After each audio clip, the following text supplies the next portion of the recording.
Bismillahirrahmanirrahim. I am Dr.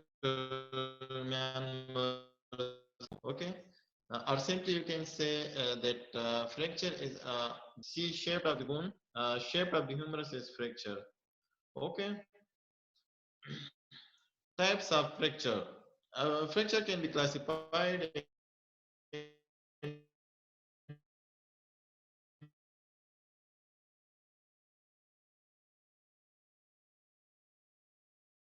compound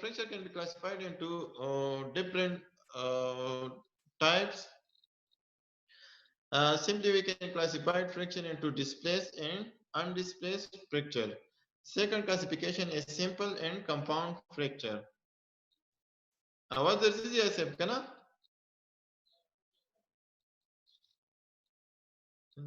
आओ जी टिक दे क्लियर दे Thirdly, fracture can be classified into transverse, vertical, and oblique fracture. Here in this diagram, you can see undisplaced and displaced fracture. Undisplaced fracture are those fracture which are not displaced from its original anatomical site, while displaced fracture are those fracture which are displaced from its normal anatomical space. In this diagram, you can see undisplaced fracture, the fragments are very nearly attached to its normal anatomical site, while in displaced fracture, the fragments are far away from its normal anatomical site. Secondly, we can classify fracture into simple fracture and compound fracture. Simple fracture are those fracture in which there is slight fracture in the bone, but there is no continuation with the soft tissue or to the skin. While compound fracture are those fracture which have in which the bone are completely separated from each other and which have specific opening of bone through soft tissue and skin. मतलब ये है कि simple fracture में हमारे साथ सिर्फ bone जो है ना वो फ्रैक्चर होगा और कंपाउंड फ्रैक्चर में जो है ना हमारे साथ सॉफ्ट टिश्यू और स्किन भी ओपन होगा मतलब ओपन वोन होगा इस में ठीक है other group in which we can classify fracture is that here the transverse fracture stress fracture oblique fracture ये क्लासिफिकेशन जो है ना ग्रेक स्ट्रिक फ्रैक्चर ये जो है ना बच्चों में कॉमन होता है इसमें ये है कि फ्रैक्चर आपको नजर नहीं आता लेकिन फ्रैक्चर बोन में होता है और एक हो कम्युनिकेटेड फ्रैक्चर जो लास्ट में मल्टीपल फ्रैगमेंट इसमें होते हैं ठीक है ये क्लासिफिकेशन जो है ना ये बोन की फ्रैक्चर की अलाइनमेंट पे है कि किस तरह जो है ना फ्रैक्चर बना है ठीक है ट्रांसफर फ्रैक्चर में ट्रांसफर एक लीनियर लाइन होता है स्ट्रेस फ्रैक्चर में ये मल्टीपल इसको वर्टिकल फ्रैक्चर भी कहते हैं मल्टीपल लाइंस होते हैं ठीक है ओब्लिक डिस्प्लेस ये जो है ना ओब्लिक सा इसमें वो होता है फ्रैक्चर बना है और ग्रीन स्ट्रिक फ्रैक्चर जो है ना इसमें क्लियरली फ्रैक्चर नहीं होता लेकिन मल्टीपल साइड पे थोड़ा सा टिल्ट हो जाता है और कम्युनिकेटेड फ्रैक्चर में इस तरह होता है कि मल्टीपल फ्रैगमेंट्स बन जाते हैं ठीक है we have different option to treat a fracture depending on type of fracture that what type of fracture is occurred. Conservatively, we can treat fracture by analgesic, antibiotic, casting, back slab, and POP. POP मतलब plaster of Paris. Close reduction, open reduction, internal fixation, external fixation. These type of treatment we will discuss in detail. ठीक है close reduction में ये होता है कि हम वोन को ओपन नहीं करते और बाहर से उसको खींच के मतलब फ्रिक्शन लगा के उसको रिड्यूस करते हैं और उसके ऊपर फिर बैकस्लैब या पीओपी कास्टिंग लगाते देते हैं ओपन रिडक्शन में ये होता है कि हम वोन को ओपन करते हैं और जो हमारे साथ बोन अपनी जगह से डिस्प्लेस होता है उसको अपनी जगह पर लाते हैं और फिर उसको either internal fixation internal fixation ये होता है कि इसमें हम इंटरमॉड्यूलर नेलिंग करते हैं या इस पे प्लेटिंग लगाते हैं, या अगर वो ज्यादा गंदा हो तो फिर हम उसमें प्लेटिंग नहीं करते, उस पे एक्सटर्नल फिक्सेशन उस पे लगाते हैं। ये सारी जो ट्रीटमेंट की ऑप्शन है ये डिटेल में हम डिस्कस करेंगे, ठीक है। What complication can occur with fracture? जैसे बहुत दर्जी का ना जी, हेलो। आओ जी आओ, क्लियर दे आवाज हाँ क्लियर हाँ, दे। थैंक यू जी। Multiple complications can occur in fracture. Locally, it depends on an anatomical position that where fracture occur. Those structure which are near to the bone and those structure which are near to the bone, that part will particularly damage. So locally, vascular injury, nerve injury, muscle entrapment, compartment syndrome, etc. will occur. While in bone itself, uh, non-union, malunion, and delay union will occur if it is not treated properly. Clear? Remember that complication occur mostly whenever you don't treat the fracture commonly. Specifically bone की जो complication होते हैं ये non union, malunion और delay union. While local जो damage होता है ये तो depend करता है कि कितनी stress या power से fracture हो चुका होता है, ठीक है। So these are ये जो है ना फ्रैक्चर के बारे में नॉर्मल बातें थी। अब हम अपने टॉपिक पे आते हैं, ठीक है। टॉपिक से पहले हम थोड़ा सा एनाटॉमी रिव्यू करेंगे ताकि अपर लिम्ब की एनाटॉमी जो है ना थोड़ा सा याद हो जाए, ठीक है। अपर लिम्ब की एनाटॉमी में हमारे साथ क्लेविकल आता है, स्केपुला आता है, डायग्राम में आप लोग देख सकते हैं, ठीक है। ग्लिनाइड फोसा ये हेड ऑफ द ह्यूमरस है, शेप ऑफ द ह्यूमरस है, हियर सुप्राकंडाइल ऑफ ह्यूमरस है। इधर हमारे साथ रेडियस है, अन्ना है, carpal bone, metacarpal bone and phalanges. Second diagram में आप लोग डिटेल से देख सकते हैं, ठीक है।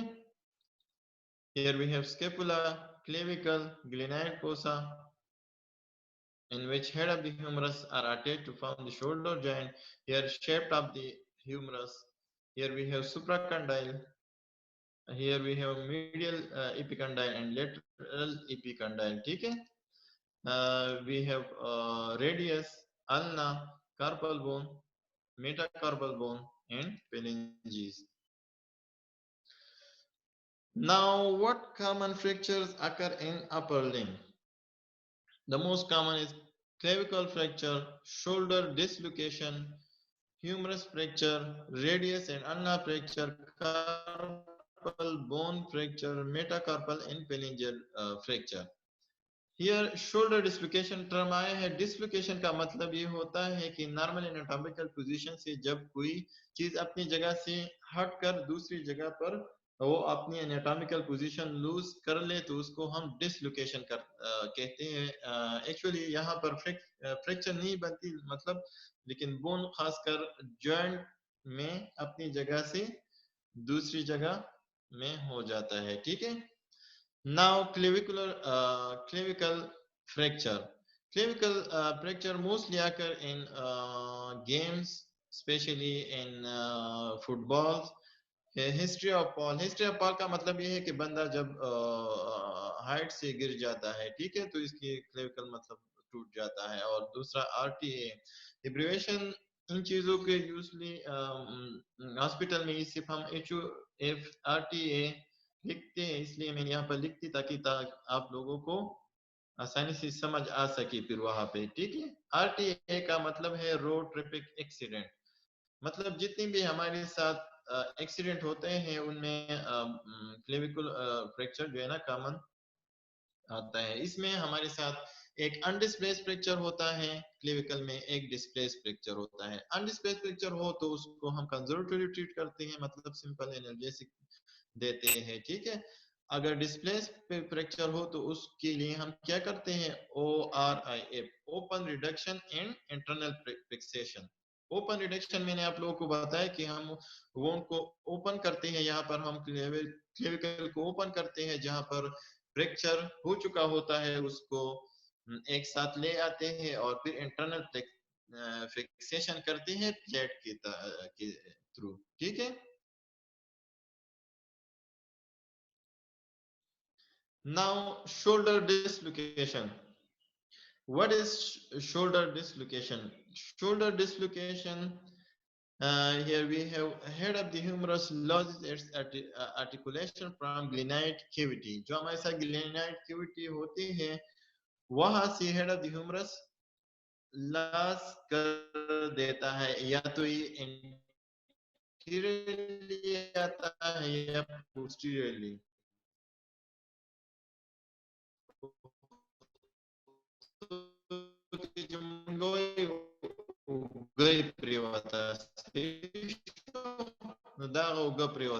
shoulder dislocation.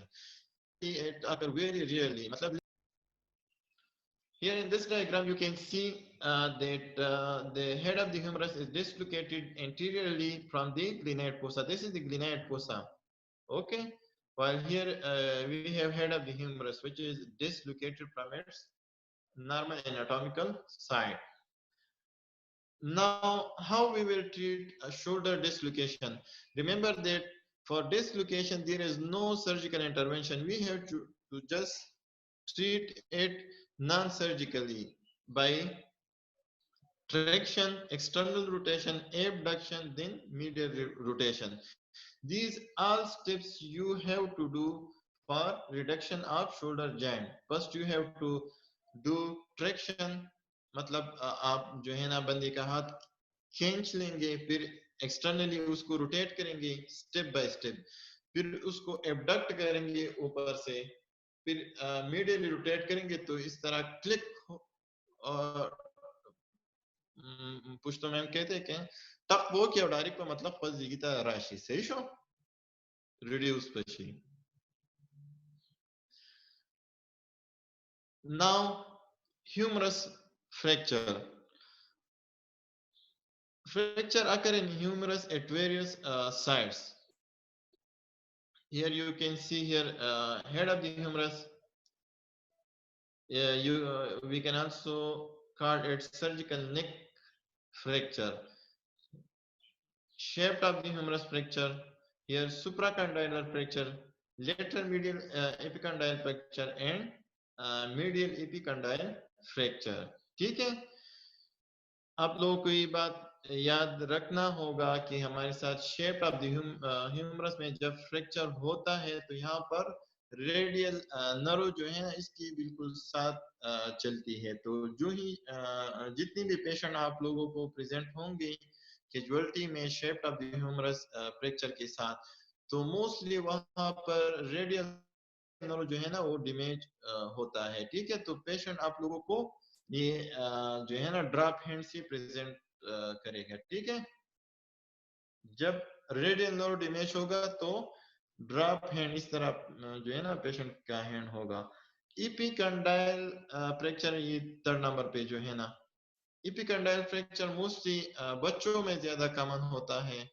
यहाँ पर हमारे साथ ब्रेकियल आर्टरी आता है, तो ब्रेकियल आर्टरी इस फ्रैक्चर में डैमेज होता है और यहाँ पर कंपार्टमेंट सिंड्रोम बन जाता है। ठीक है, कंपार्टमेंट सिंड्रोम उसको कहते हैं जब बोन फ्रैक्चर होता है अंदर से, मतलब ब्लीडिंग होती है और जो है ना मसल के अंदर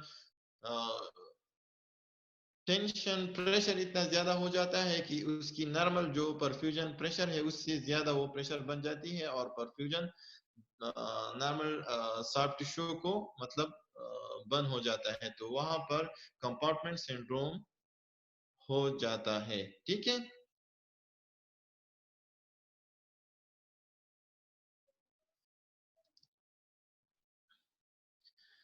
now how we will treat fracture of humerus. If head and shape are fractured and it is undisplaced, then only we apply poly sling and give antibiotic and analgesic to the patient. पॉलीस्लिंग का picture मैं आप लोगों को next slide में दिखाऊंगा। और अगर displace picture हो तो उसके लिए हम क्या करते हैं, open reduction and internal fixation करते हैं।